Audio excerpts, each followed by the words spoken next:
લાલ દંડા સંઘ પહોંચ્યો મા અંબાના ધામ। 51 બ્રાહ્મણો અને 450 જેટલા પદયાત્રી સાથે લાલ દંડા સંઘે મા અંબાના કર્યા દર્શન। આજે લાલ દંડા સંઘે મા અંબાના ધામ અંબાજી પહોંચી મા અંબાના દર્શન કરી ધન્યતા અનુભવી હતી। ભાદરવી પૂનમ નિમિત્તે અંબાજી અનેક સંઘો આવે છે, પરંતુ આ સંઘોમાં સૌથી વધુ આકર્ષણનું કેન્દ્ર અને ઐતિહાસિક મહત્વ ધરાવતો સંઘ છે લાલ દંડા સંઘ। અમદાવાદથી નીકળતો આ સંઘ 10 દિવસની કઠિન પદયાત્રા બાદ અંબાજી પહોંચે છે। છેલ્લા 190 વર્ષથી લાલ દંડા સંઘની પદયાત્રા આજે પણ અવિરત ચાલુ છે। સંઘના આગેવાન કૌશિકભાઈ જોશીએ જણાવ્યું હતું કે લાલ દંડા સંઘે આજે મા અંબાના દર્શન કરી ધન્યતા અનુભવી છે। ધર્મને ઊંચો લાવવો અને માની ભક્તિ કરવી અમારા આ સંઘનો ઉદ્દેશ છે। 51 બ્રાહ્મણો તેમજ 450 જેટલા લોકોએ અમદાવાદથી શરૂ કરેલ પદયાત્રા આજે મા અંબાના દર્શન કરી પૂર્ણ થઈ છે। અમારા સંઘમાં 50 થી 85 વર્ષના ભક્તો પણ પદયાત્રા કરી રહ્યા છે, જેમને માએ શક્તિ આપી છે। અમારા સંઘમાં મોટા ભાગના પદયાત્રીઓ 50 વર્ષ કરતાં વધુ ઉંમરના હોવા છતાં આજે ભક્તો પગપાળા ચાલી અને મા અંબાના દર્શન કરી ધન્યતા અનુભવે છે। મારું નામ ભાવિન શાહ છે અને હું મુંબઈથી આ સંઘમાં અમદાવાદમાં જોડાઉં છું। છેલ્લા 25 વર્ષથી આ સંઘમાં જોડાયેલો છું।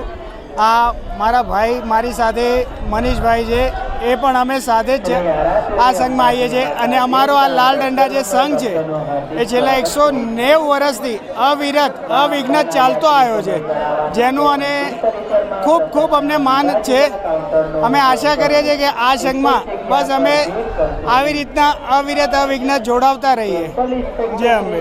લાલ દંડા સંઘ આજે આવેલા પદયાત્રી ભાવિન શાહે જણાવ્યું કે હું મુંબઈનો નિવાસી છું, પરંતુ છેલ્લા 25 વર્ષથી અમદાવાદથી લાલ દંડા સંઘ સાથે મા અંબાના દર્શન માટે પગપાળા ભાદરવી પૂનમે આવું છું। અમારો આ સંઘ 190 વર્ષથી વધુ સમયથી પદયાત્રા કરી રહ્યો છે, જેનું અમને ગર્વ છે। ઠેર ઠેર અમારા સંઘનું સન્માન થાય છે, જે અમારા માટે ગૌરવની વાત છે। આજે પણ પદયાત્રાની આ પરંપરા અવિરત ચાલુ છે। જ્યારે પણ લાલ દંડા સંઘ દાતા પહોંચે છે, ત્યારે રાજી પરિવાર દ્વારા તેમનું ભવ્ય સ્વાગત કરવામાં આવે છે। દાતા રાજી પરિવારના જૂના મહેલમાં રહેલા મા અંબાના મંદિરમાં પૂજા કરી તે બાદ આ લાલ દંડા સંઘ અંબાજી પ્રસ્થાન કરે છે, જ્યાં અંબાજી નિજ મંદિરે દર્શન કરી તેઓ ધન્યતા અનુભવે છે। ચાચા ચોકમાં આનંદી ઇન્દ્રમા ટ્રસ્ટ લાલ દંડાનો સંઘ 190માં વર્ષે ચાચા ચોકમાં ઊભો છે। આ સંઘ અવિરત આ રીતે ચાલતો જ જશે। ધર્મને ઊંચો લાવવા માટે અને જનકલ્યાણનું કલ્યાણ કરવા માટે આ સંઘ ત્વરિત જ આ રીતે કાર્ય કરતો રહેશે। અત્યારે પ્રેરણા દે છે। અત્યારે 450 ભક્તો છે, તમે જોઈ રહ્યા છો મારી સાથે। 51 બ્રાહ્મણો છે, જમણી બાજુ છે ભટ્ટુ બેરો છે, ડાબી બાજુ કમંડળ, એટલે અમારું પૂજાનું પાત્ર છે। અમારે ચંદ્ર દર્શન હોય ત્યારે ભાદરવા સુદ પડવો હોય કે બીજ હોય એ દિવસે અમારું પ્રસ્થાન થાય।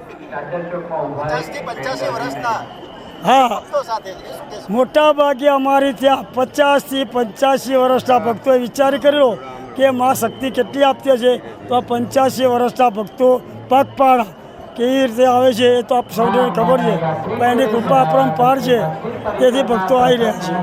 રિપોર્ટર મનુ પરમાર, સંબંધ ભારત ન્યૂઝ, દાતા અંબાજી।